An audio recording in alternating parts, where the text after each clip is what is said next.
ఏంది ఇది, మీరే లేకపోతే నేనేమైపోతామా? రే సిద్ధు, నువ్వు బెట్టింగ్స్ లలో వేసిన డబ్బులు కాదురా, నీ తల్లిదండ్రులు బతుకులు. ఇంకోసారి బెట్టింగ్ల జోలికి వెళ్తే అందులో వేసేది డబ్బులు కాదు, మా ఇద్దరు ప్రాణాలు. గుర్తుపెట్టుకో. లేదమ్మా, ఇంకసలు పోను మా బెట్టింగ్ జోలికి. అసలు వెళ్ళను. ఎలాగైనా కష్టపడి అప్పుడు నేనే తెచ్చిస్తామా, నేనే తెచ్చేస్తాను. ఇంకసలు పోనుమా.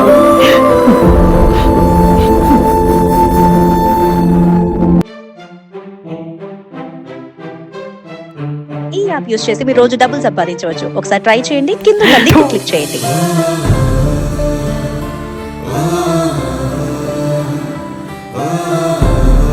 రే మావా, బెట్టింగ్ లో డబ్బులన్నీ పోయినాయిరా. నాకేం అర్థం కావట్లేదురా. ముందు చాలా బాగా వచ్చినాయిరా, ఆ తర్వాత ఎన్నిసార్లు అన్నా ఒక్కసారి కూడా గెలవలేకపోయినా మావా.